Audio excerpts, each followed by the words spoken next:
ठीक है, तो देखो ये है ऑर्गेनाइजेशनल स्ट्रक्चर एसएपी एमएम का।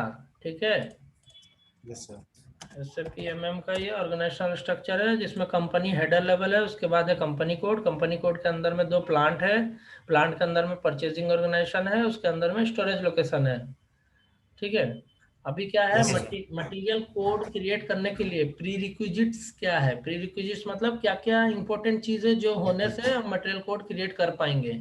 मटेरियल कोड क्यों यस क्रिएट करते हैं, क्योंकि कोई भी कंपनी में कुछ भी परचेस करने के लिए पहले वो मटेरियल कोड का होना जरूरी है, तभी आगे प्रोसेस कर पाते हैं। ठीक है, तो मटेरियल यस कोड क्रिएट करने के लिए लगता है हमको industry sector, material type, plant, storage location, description, UM, material group, purchasing organisation, valuation class.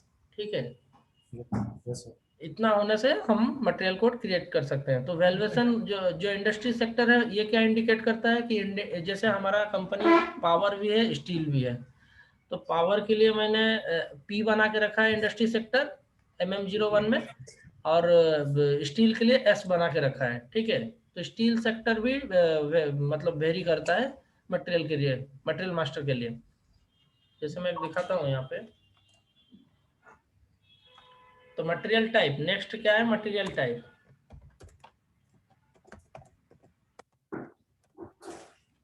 देखो यहाँ पे MM01 में जब जाते हैं, बहुत सारा स्टील सेक्टर दिखता है। तो हमारा जो यस जो सर। कंपनी है, जैसे पावर प्लांट है तो हम पावर प्लांट कर लेंगे। ठीक है ना, तो इतना सारा नहीं रहेगा। जब लाइव जहाँ पे जो कंपनी में चल रहा होता है, इतना सारा नहीं रहता है। जो जो इंडस्ट्रीज मतलब उस कंपनी का रहेगा, जैसे टाटा का इतना सारा रह सकता है, टाटा का ऑयल भी है, टाटा का फार्माटिकल्स है, गैस है, पावर प्लांट है, स्टील प्लांट है, सब है। तो टाटा जो कंपनी में काम करोगे तो इतना रहेगा। लेकिन कोई छोटा मोटा कंपनी में काम करोगे तो दो तीन रहेगा, या एक दो रहेगा, एक भी हो सकता है, ओनली वन भी हो सकता है। जैसे किसी का पावर प्लांट ही है तो सिर्फ एक्स रहेगा, और ये सब नहीं रहेगा, डिलीटेड रहेगा। तो इंडस्ट्री सेक्टर इंडिकेट करता है कि ये मटेरियल किस इंडस्ट्रीज के लिए बनाए हैं। ठीक है, नेक्स्ट क्या है, मटेरियल टाइप। मटेरियल टाइप क्या होता है, बताओ। Raw material. Hmm, sir raw material भी हो सकता है। नहीं, मटेरियल टाइप क्या होता है, क्यों मटेरियल टाइप को अलग अलग बनाएंगे, उसका यूजेस क्या है, बताओ। Material type is a type of material like electric equipments, food materials, raw materials. पूरा कॉपी देख के बोल दिया, ठीक किया। नहीं सर, भी नहीं देख। आंख मेरा उधर ही है, दिख रहा है। ठीक है, तो यही है, मटेरियल को हम लोग डिवाइड करते हैं। जैसे अगर हम मटेरियल टाइप एक ही बनाते हैं, मान लो कि हम एक ही मटेरियल टाइप बनाते हैं, मान लो कि X001। ठीक है, अब उसको जनरल मटेरियल टाइप बोल देते हैं। उसमें सारा मटेरियल उसी टाइप में बनाते हैं, चाहे वो रॉ मटेरियल हो, चाहे वो स्पेयर आइटम हो, चाहे वो कंज्यूमेबल आइटम हो, चाहे वो एसेट हो, तो जो भी है, चाहे वो फिनिश गुड्स हो, जो भी मटेरियल रहेगा कंपनी में, सब एक ही ग्रुप में बना देंगे मटेरियल टाइप में। तो क्या होगा, अगर मैनेजमेंट तुमको पूछेगा, कंपनी का जो मालिक रहेगा वो पूछेगा तुमको कि कितना स्पेयर्स एक साल में खरीदे हैं हम लोग, बताना जरा। कितना फिनिश गुड्स एक साल में हमारा अवेलेबल है, बताना। तो कैसे बताओगे तुम, उसका रिपोर्टिंग कैसे दोगे। ठीक है ना, कितना रॉ मटेरियल्स है हमारे कंपनी में जो कि हम खरीदते हैं, उसका लिस्ट दो, तो तुम दे पाओगे। एक ही ग्रुप में सब बना दोगे तो नहीं दे पाओगे ना। अलग अलग ग्रुप से। हाँ, जैसे एक मान लो अलमीरा है। ठीक है, एक अलमीरा में मान लो कि तुम कुछ फाइल्स रख रहे हो, सपोज तुम जैसे कुछ क्लास के बच्चे का ये रख रहे हो, बुक्स रख रहे हो, तो सब में मिक्स करके अगर रख दोगे, जितना भी कॉलम वहां पे बना के रखा है, अगर एक ही अलमारी में सब ऐसे करके रख दोगे, तो खोजने में कितना दिक्कत होगा, होगा यस कि नहीं। बहुत। अभी यस बोलेंगे सर। कि 5 क्लास का बच्चे का बुक निकालो, तुमने तो एक लाइन से सबको रख दिया। ठीक है, तो एक लाइन से रख दिया, तो 5 क्लास का बच्चा का बुक है, उसके ऊपर 10 का है, 10 का ऊपर ये है, तो तुम निकाल नहीं पाओगे। तो इसके लिए अलग अलग अगर हम अलमारी में रेक रहेगा, और हर रेक में जैसे 5 के लिए एक रैक रख देंगे, 6 क्लास के लिए एक रख देंगे, 7 क्लास के लिए एक, 10 क्लास के, सब क्लास के लिए अलग अलग एक रैक रख देंगे, तो हमको आसानी होगा ना, फट से जाके निकाल पाएंगे। समझ यस रहे हो। सर। तो इसी यस कारण सर। से हम लोग मटेरियल टाइप को सेग्रीगेट करते हैं। समझा पाओगे अभी। ठीक है, अभी बताओ प्लांट क्या है, प्लांट का यूजेस क्या है, प्लांट क्यों बनाते हैं।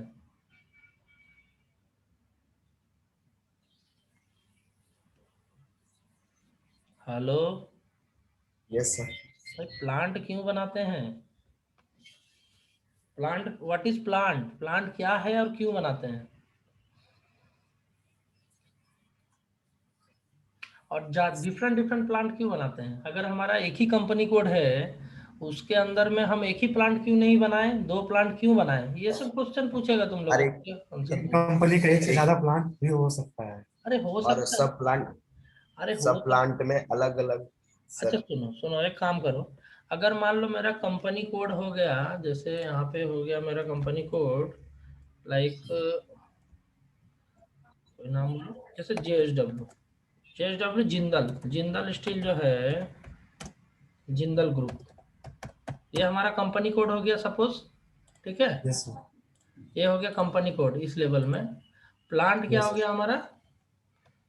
जैसे जिंदल स्टील। ठीक है, तो ये यस जो सर। प्लांट हो गया जिंदल स्टील, अभी इसी में अगर हम इसका जिंदल का टेक्सटाइल भी है, टेक्सटाइल बोले तो जिंदल टेक्सटाइल, या फिर जिंदल पावर। जिंदल पावर बोल के एक पावर कंपनी है, ठीक है ना, यस जिंदल पावर बोल के एक पावर कंपनी है। अगर ये दोनों प्लांट को एक ही प्लांट हम बनाएंगे तो क्या हो जाएगा? हमको अलग अलग कुछ भी नहीं मिलेगा, ना रिपोर्ट मिलेगा, ना अलग अलग कुछ डिवाइड करके कुछ मतलब ये कर सकते हैं, पेमेंट कर सकते हैं किसी का, ना तो कुछ व्यू रहेगा, पॉइंट ऑफ व्यू। ठीक है, जैसे तुम्हारा, जैसे यस मान लो स्मॉल बिजनेस, मान लो कि जैसे अभी जैसे हम लोग का एक सेंटर चल रहा है, ठीक है, और हम लोग का लेथ का वर्कशॉप भी चल रहा है, ठीक है। अगर दोनों का हिसाब यस किताब एक ही में रखेंगे, मतलब एक ही में रखेंगे, मतलब कि एक ही बुक में रखेंगे, तो अब अगर किसी दिन बोलेगा कि सेंटर से कितना कमाई हुआ, वर्कशॉप से कितना कमाई हुआ, तो कैसे बताओगे? नहीं बता पाओगे, क्योंकि तुम्हारा एक ही प्लांट है। तो एक ही प्लांट में क्या चल रहा है उसको डिवाइड बाइफरकेशन नहीं कर सकते। इसके लिए हम अलग अलग प्लांट के लिए अलग अलग कंपनी कोड प्लांट क्रिएट करते हैं। ठीक है। Yes sir. अच्छा,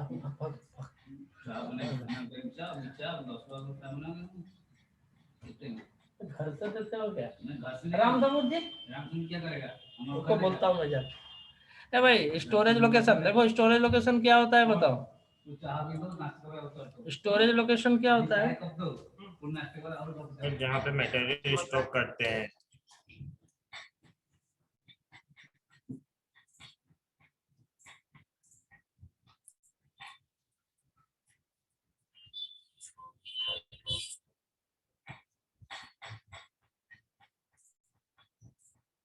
हेलो।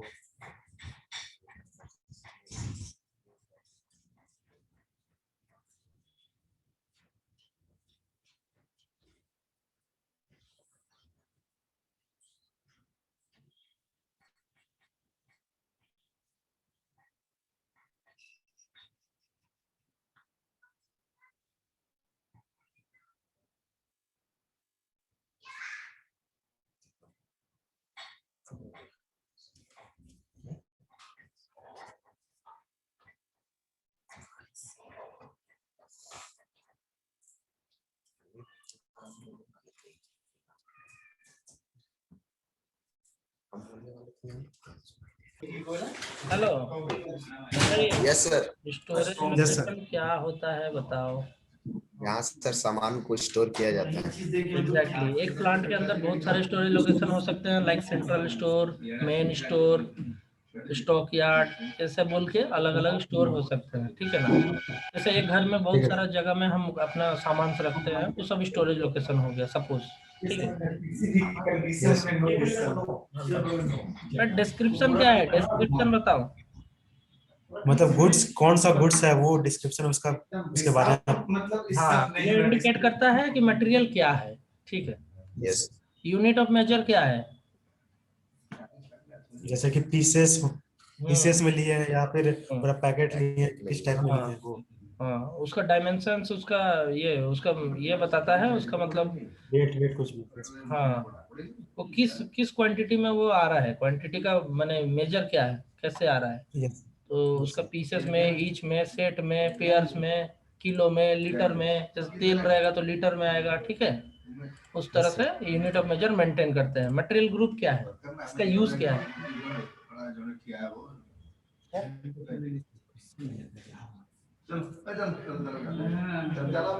वो टाइप का गुड्स होता है, जैसे कि कुछ पेरिसेबल गुड्स होता है, कुछ लंबे समय तक चलता है, तो उस टाइप का ग्रुप है, कैसे रखेंगे इसको, जो जल्दी खराब होने वाला है, जल्दी यूज करने वाला है, उस टाइप नहीं नहीं, गलत गलत। मटेरियल ग्रुप क्यों यूज होता है मैं बताता हूँ। सपोज इलेक्ट्रॉनिक्स आइटम क्या क्या हो सकता है, टीवी, लाइट, फैन, फ्रिज, ये सब हो सकता है क्या, इलेक्ट्रॉनिक आइटम। तो यस हमको सर। जानना है कि कितना इलेक्ट्रॉनिक्स आइटम हमारे पास है, या इलेक्ट्रॉनिक आइटम में क्या क्या मेरे पास मटेरियल अवेलेबल है। तो उसको जानने के लिए हमको मटेरियल ग्रुप सेग्रीगेट करना पड़ता है, और एक सिमिलर मटेरियल को एक ग्रुप में डाला जाता है, ठीक है। यस समझ रहे हो? तो उसी तरह से जैसे हमारा जैसे रॉ मटेरियल है तो उसके लिए एक ग्रुप बना देंगे, जैसे स्पेयर्स है उसके लिए ग्रुप बना देंगे। जैसे मान लो मैंने बना दिया टीवी, टीवी का एक ग्रुप बना दिया। तो टीवी तो एक टाइप का नहीं होता ना, LED TV, LCD TV, 40 inches, 50 inches, तो अलग अलग सेगमेंट में ये सब अवेलेबल है मेरे पास मटेरियल। तो उसको मैं एक ग्रुप में डाल देने से क्या है कि कितना तरह का टीवी है, बस वो ग्रुप चलाने से मुझे पता चल जाएगा। समझ रहे हो? Yes sir. हाँ, नहीं समझने से पूछने का है, ठीक है। परचेजिंग ग्रुप क्या है, जो परचेज करने वाला आदमी है उस मटेरियल को, या फिर जो परचेज करने वाला डिपार्टमेंट है उस मटेरियल को, रेस्पॉन्सिबल पर्सन, उसको बोलते हैं यस परचेजिंग ग्रुप, ठीक है। Yes sir. वैल्यूएशन क्लास क्या है, वैल्यूएशन क्लास का यूज क्या है? वैल्यूएशन क्लास एफआई और एमएम को इंटीग्रेट करता है, इंटीग्रेशन, इंटीग्रेशन। ये कैसे होता है, टी कोड क्या है, OBYC। देखो मटेरियल कोड बनाने का टाइम में, अरे भाई मैं तो रिकॉर्डिंग कर रहा हूँ, लिख क्यों रहे हो, बाद में देख लेना ना।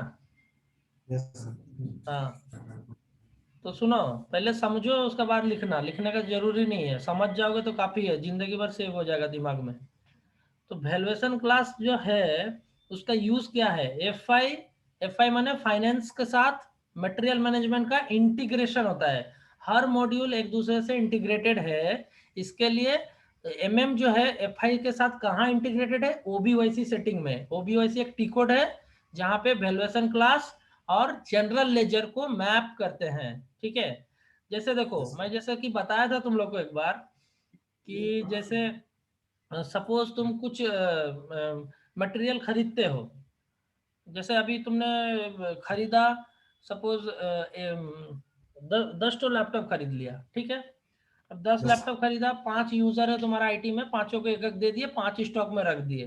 तो ये सब जो हिसाब हो रहा है ना, ये सब कहाँ लिखेंगे, किस बुक में लिखेंगे, उस बुक को जीएल बोलते हैं। और वही जीएल यस सर। यहाँ पे मैप रहता है वैल्यूएशन क्लास के साथ, वही बुक में मेंशन रहता है इस वैल्यूएशन क्लास के साथ। कैसे रहता है देखो, डिस्प्ले,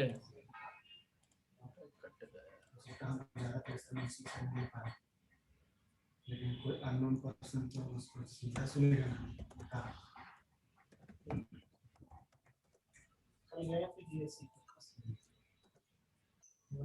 एक लेके आप अप्रूवल दे दीजिए, बाद में जैसे वैल्यूएशन क्लास किस में रहता है, अकाउंटिंग 1।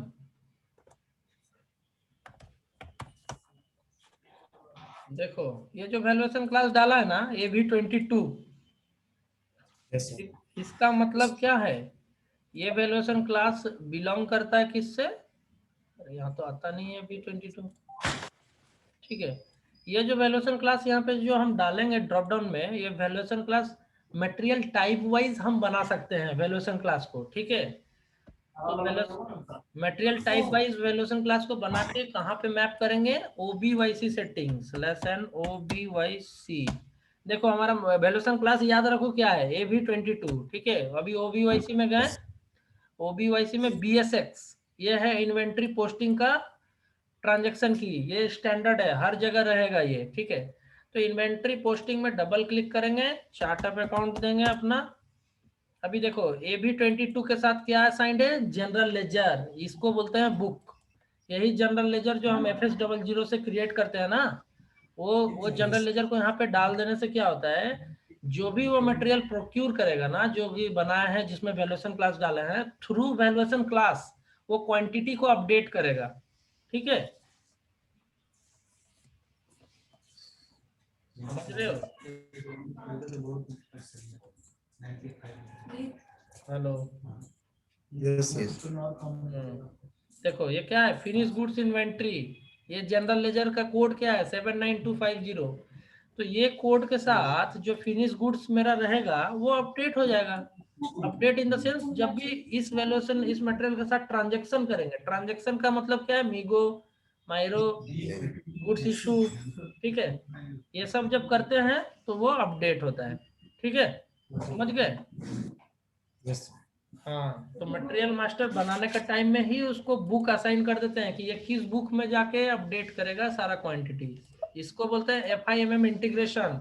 जब क्वेश्चन तुमको पूछा जाएगा कि MM के साथ FI का इंटीग्रेशन कहाँ है, तुमको बोलना पड़ेगा OBYC सेटिंग में जाके वैल्यूएशन क्लास के साथ GL का मैपिंग करते हैं, उसको बोलते हैं FIMM इंटीग्रेशन विथ ट्रांजैक्शन की। ठीक है, यहाँ तक क्लियर? मटेरियल मास्टर क्लियर हो गया। मटेरियल मास्टर का कोई भी क्वेश्चन तुम आंसर दे सकते हो। ठीक है, अभी नेक्स्ट क्या है, वेंडर मास्टर। वेंडर कोड बनाना काम नहीं है कंसल्टेंट का, वेंडर कोड एंड यूजर बनाते हैं। कंसल्टेंट का काम है वेंडर कोड बनाने का टाइम में जो जो प्री रिक्विजिट्स है, जो सेटिंग्स है, वो कॉन्फ़िगर करके देना। ठीक है, जैसे मैं एंड यूजर हूँ, मैं वेंडर कोड बना रहा हूँ XK01 से। अभी कंपनी कोड कहाँ से आएगा, कंसल्टेंट बनाएगा, तुम लोग बनाओगे। ठीक है, कंपनी कोड कैसे बनता दिखाया था तो मैंने। ठीक है, जैसे यहाँ पे कोई कंपनी कोड एक ले लेते हैं, सपोज IN47 ही ले लेते हैं, इंडिया कंपनी है। परचेजिंग ऑर्गेनाइजेशन, ये क्या होता है, ये भी मैंने लिखा था ना, परचेजिंग ऑर्गेनाइजेशन लाइक कोलकाता।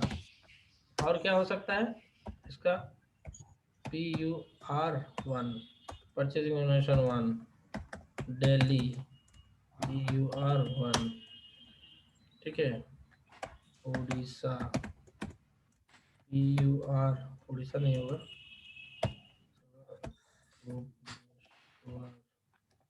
जो समझ में आप पूछिए क्वेश्चन।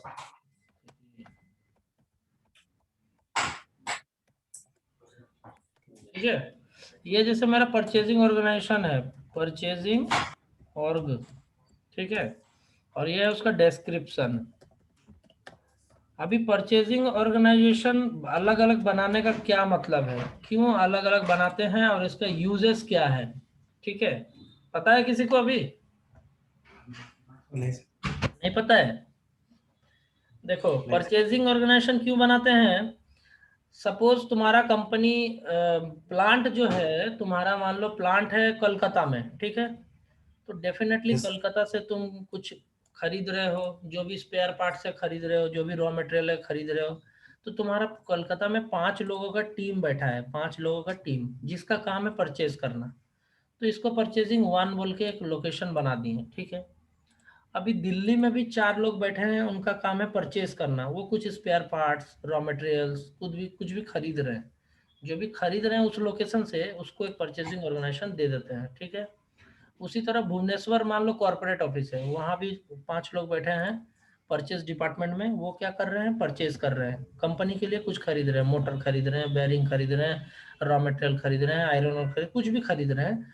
तो ये जो टीम जहाँ जहाँ बैठा है ना, अलग अलग लोकेशन में, इसको अलग अलग परचेजिंग ऑर्गेनाइजेशन में डिवाइड कर देते हैं।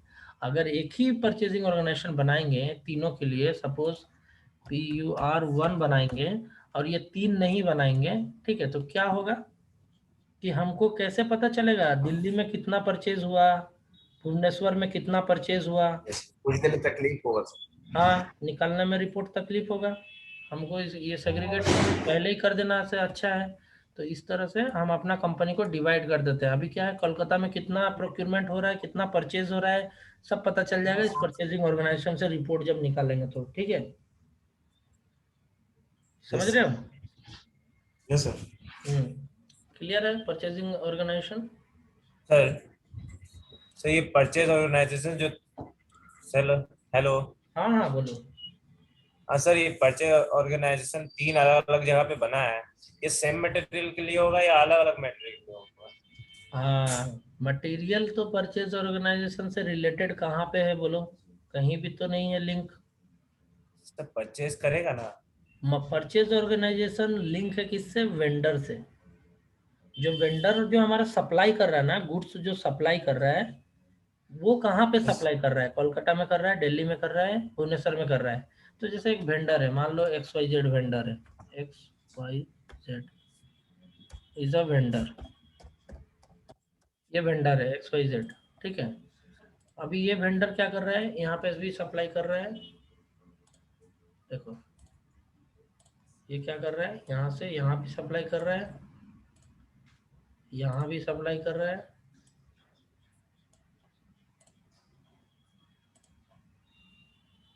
यहाँ भी सप्लाई कर रहा है, ठीक है। ये तीनों जगह ये वेंडर क्या कर रहा है, सप्लाई कर रहा है, गुड्स सप्लाई। तो अगर ये तीनों जगह कर रहा है, ये वेंडर बोलेगा कि मुझे कोलकाता में जितना मैंने सप्लाई किया उसका पेमेंट पहले करवा दीजिए। आप कैसे निकालोगे अगर परचेज ऑर्गेनाइजेशन अलग नहीं करोगे तो मटेरियल इससे लिंक्ड नहीं है, परचेजिंग ऑर्गेनाइजेशन से मटेरियल लिंक नहीं है, वेंडर लिंक है। जब वेंडर कोड बनाते हैं तब यहाँ परचेजिंग ऑर्गेनाइजेशन डालते हैं ना कि मटेरियल बनाने के टाइम में डालते हैं। हाँ समझ गए? यस। ठीक है। तो देखो वेंडर, अभी जानो कि वेंडर कैसे बनाते हैं। वेंडर का परचेजिंग ऑर्गेनाइजेशन बहुत सारा रहता है, उसमें से हमको अपना परचेजिंग ऑर्गेनाइजेशन सिलेक्ट करना पड़ता है, जो भी है। जैसे यहाँ पर तो बहुत लिमिटेड दिख रहा है, शायद डिलीट हो गया।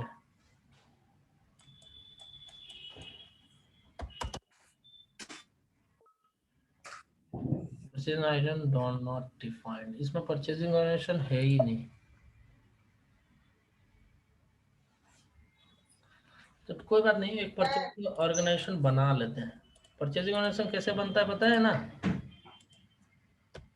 SPRO कोड से। अरे अजय, अजय को बोलो एक ग्रुप बनाएगा, तुम लोग का तीनों का एक ग्रुप बनाएगा, वो ग्रुप में मेरे को ऐड करेगा, उसमें मैं ये वीडियो का लिंक दे दूंगा, तुम लोग देख लेना, ठीक है। ओके। देखो यहाँ पे क्या करेंगे, डेफिनेशन लॉजिस्टिक जनरल, इसमें में मेंटेन परचेजिंग ऑर्गेनाइजेशन, ठीक है। यहाँ पे इतना सारा परचेजिंग ऑर्गेनाइजेशन है।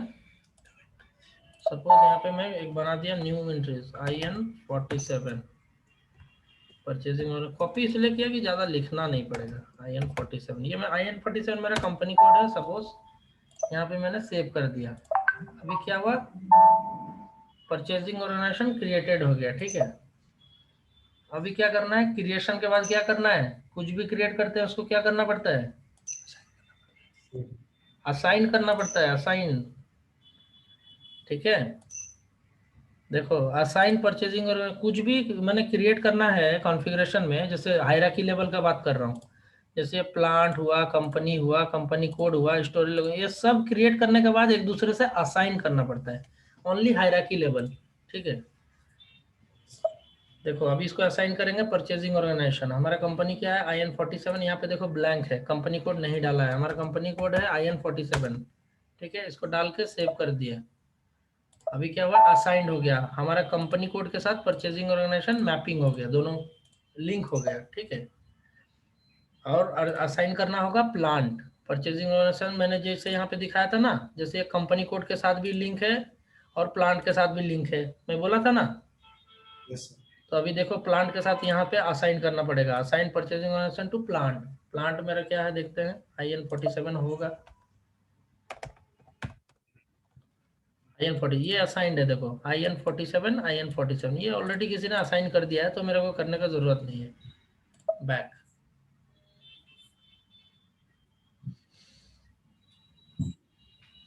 अभी परचेजिंग ऑर्गेनाइजेशन बन गया।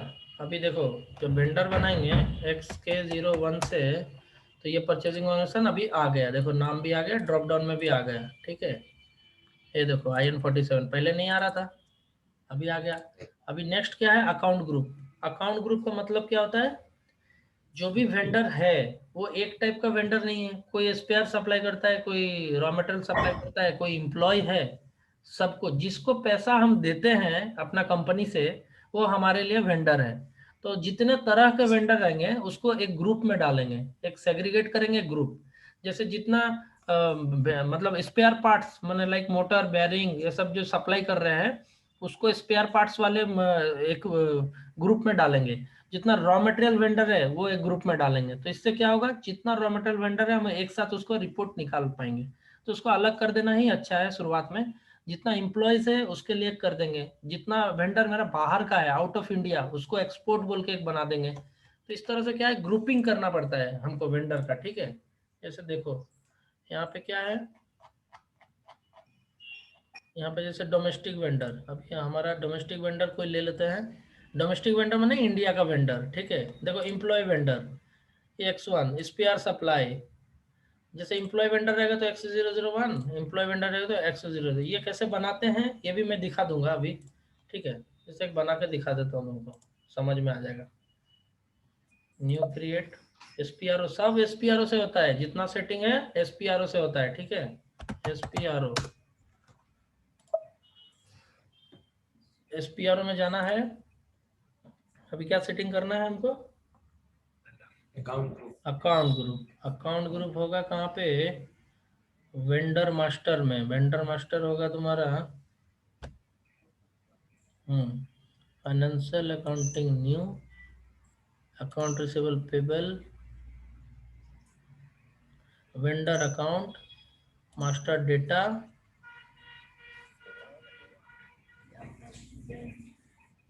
Preparation for creating vendor master. देखो यहाँ पे है अकाउंट ग्रुप, ये पाथ में है account group. Define account group with screen layout, ऐसे तुम लोग को भी कर करके याद आ जाएगा कहाँ पे क्या है। Define account group screen layout, defined screen layout as per company. तो पहले वाला में क्लिक करते हैं। देखो यहाँ पे ये सारे ग्रुप हैं, ठीक है। ये ग्रुप को कैसे बनाते हैं ध्यान से देखो। पहले इसको डायरेक्ट नहीं बनाते हैं, किसी को एग्जिस्टिंग को लेके कॉपी करके बनाते हैं, ठीक है। उससे क्या होता है, बैकग्राउंड में जो टेबल्स फील्ड्स ये सब रहते हैं ना वो कॉपी हो जाते हैं। तो हम लोग को ज़्यादा मतलब दिक्कत नहीं होगा। जैसे इसको लेके कॉपी किया, कॉपी करने के बाद यहाँ पे अकाउंट ग्रुप दे दिया, क्या बोलो, जैसे G001 ये दे दिया। इसको बोल दिया डोमेस्टिक वेंडर फॉर IN47, हमारा कोड है IN47, एंटर। देखो 1 एंट्री कॉपीड, ये बन गया G001 बन गया। इसको सेव करते हैं, ठीक है। अभी जैसे एम्प्लॉय का, तो एम्प्लॉय का यहाँ पे जैसे ये है एम्प्लॉय का, इसको कॉपी कर लेते हैं। ये है एम्प्लॉय का, इसको कॉपी कर लेते हैं। यहाँ पे करेंगे क्या बनाते हैं, G002, इसको बना देते हैं एम्प्लॉय वेंडर फॉर IN47 हमारा कंपनी कोड है। इसको सेव करते हैं, ठीक है। तो देखो अभी इसको बनाने का मकसद क्या है, क्या क्यों बनाते हैं अलग अलग, मतलब ग्रुपिंग करने का मकसद क्या है। जैसे इस पे G001 अभी हमने बनाया तो ठीक है। अभी देखो यहाँ पे वेंडर G001 आ जाएगा। देखो G001 G002 आ गया, अभी अभी अभी जस्ट बनाया मैंने। तो सपोज ये वेंडर मैंने ये ग्रुप लेके मैं बना रहा हूँ, ये क्या है, क्या है G001 क्या है बोलो, स्पेयर नहीं, डोमेस्टिक वेंडर है ना। देखो G001 डोमेस्टिक वेंडर है ना। डोमेस्टिक वेंडर का मतलब क्या है, India, Indian vendor, okay. India. तो अभी G01 में जब हम वेंडर बना रहे थे तो यहाँ देखो मैं ये जहाँ पे ये टिक लगा हुआ है, कंट्री में एक टिक लगा हुआ है, देखो कंट्री में। यस। और कहाँ टिक लगा हुआ है, मोबाइल फोन हाँ। ये टिक का मतलब क्या है, भरना है। मैंडेटरी है सर भरना। करेक्ट। तो मैंडेटरी, अभी हमको मान लो रीजन को मैंडेटरी करना है। रीजन का मतलब क्या है, एरिया सर, लोकेशन। नहीं लोकेशन नहीं, गलत। रीजन मतलब स्टेट। हाँ, जैसे कंट्री IN डाल देंगे ना, तो अभी स्टेट देखो क्या आता है, देखो ये सारे स्टेट आ गया इंडिया का। यस तो स्टेट है, region is nothing but state. तो सपोज देखो अभी वेंडर का नाम दे दिया है ABC, ठीक है। यहाँ पे उसका सारा एड्रेस डिटेल भर दिया हमने। यहाँ पे मोबाइल नंबर पूछ रहा है, मोबाइल नंबर यहाँ पे डाल देते हैं, मैंडेटरी बोल रहा है। यहाँ पे देखो, यहाँ पे एड्रेस डिटेल्स डालते हैं, ये सब एड्रेस डिटेल्स है, street house, street code, district, city, postal code, like this, ऐसे भर देते हैं। तो ये कौन करता है? एंड यूजर जब वेंडर कोड बनाता है तब करता है, ठीक है। अभी देखो, अभी इसको एंटर मारेंगे तो ये आगे चला जाएगा, मतलब आगे का डिटेल में चला जाएगा। लेकिन हम चाहते हैं कि जो भी वेंडर बनाए वो बिना रीजन डाले नहीं जाए, आगे नहीं जाए, वो सिस्टम वहीं रोक दे, ठीक है। ये बिना रीजन यहाँ पे डाले नहीं जाए, इस यानी रीजन को भी मैंडेटरी करना है मुझे, ठीक है। इसके लिए क्या करना होगा, वही ग्रुप में मुझे जाना होगा जहाँ पे बनाया था। उसमें देखो फील्ड स्टेटस है, general data, company code data, purchasing data. क्या करना है?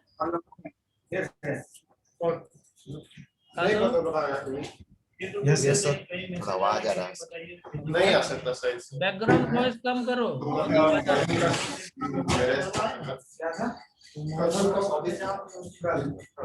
देखो, हेलो, यस सर, तो इसमें देखो general data, company code data, purchasing data, 3 data दिख रहा है।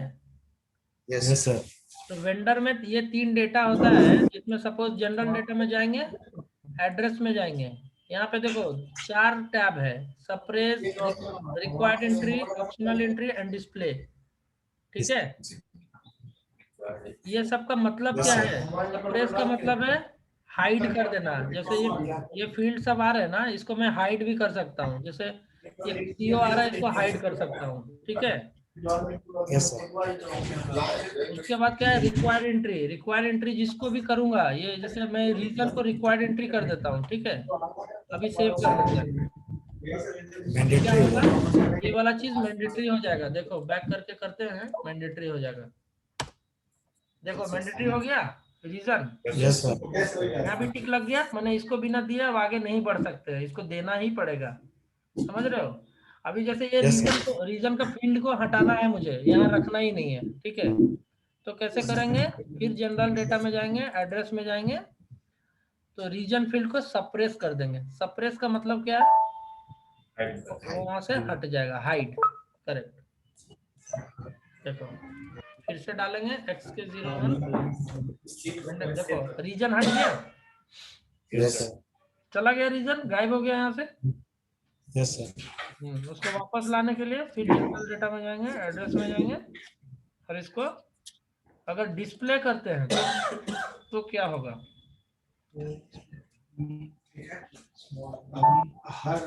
क्या होगा? अरे भाई हेलो,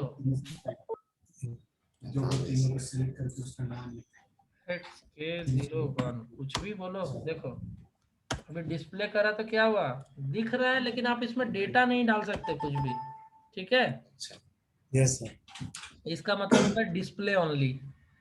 समझ रहे हो कैसे चेंज हो रहा है? ये कंट्रोल है actually. Account group is the control of all fields in vendor master, ठीक है। यस, अभी इसको जैसा था वैसा कर देता हूँ। अभी देखो वेंडर मास्टर ये डाल पाएंगे। तो ये अकाउंट ग्रुप अभी के लिए रहने दो, उसके बाद तुम लोग ट्राई करो और नया अकाउंट ग्रुप बना के वेंडर कोड बना के देखो, ठीक है। यस सर, उसके बाद देखते हैं, कल नहीं तो परसों क्लास कर देंगे, ठीक है। ठीक है, इसके आगे पढ़ाएंगे क्या? ये वेंडर मास्टर होने के बाद क्या पढ़ाएंगे? तो नंबर रेंजेस, मटेरियल का नंबर रेंजेस कैसे बनाते हैं, ठीक है। Okay sir. आज का नहीं रहने देते हैं, सेव कर देते हैं। Thank you sir.